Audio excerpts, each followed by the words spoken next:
these are some of the tangible things that I have done this week in order to progress my being on track to financial freedom. So number one, I was thinking of real estate, bricks and mortars, in terms of a buy-to-let or consent-to-let or an investment property.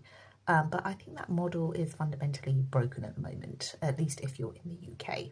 So for example, this would be my second property. So you've got stamp duty premium, and interest rates are just so high from a mortgage perspective. And then obviously you need a very large deposit if you're thinking of an investment property, at least 25%. So say for example, I'm looking at a 400k property in London. My initial thought process would be capital appreciation plus income, and a one-for-one break even, at least get a tenant in order to cover my mortgage.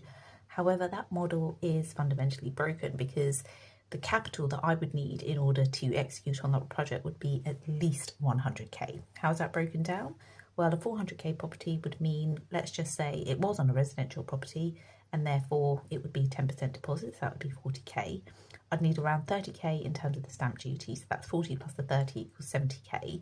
I'd need 10k for solicitors, the product fee, odds and sods, and so that gets me to 70k, and then it would be a bit of a doer-upper. So I'd need at least sort of 20 to 30k in order to do it up to a semi-reputable status, to actually get some tenants in. So that would already mean that I've kind of gone through 100k, and therefore in order to break even I'd have to wait at least sort of 5 years, i.e. I'd have to probably sell it at 100k, take away the 40 deposit, so I'd need to at least sell it at sort of 460 plus, and that will probably take me around 5 years in order to get to that, which is pretty high.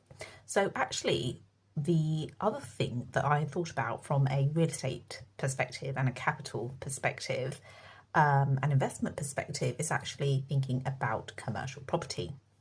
So I was in touch with a broker, and I've been listening a lot to Cody Sanchez, who says that instead of starting your own business, where kind of 1 in 5 individuals fail at businesses, and there's a kind of like, what is it, a 95% success rate of a failure. If you're starting your own business, why don't you buy existing businesses? So I was looking at a commercial business opportunity, and I was looking at a dentist. And so I was in touch with a commercial broker who was selling the freehold of a dentist in a suburban area. So stick around to part 2 of the video where I delve deeper into this.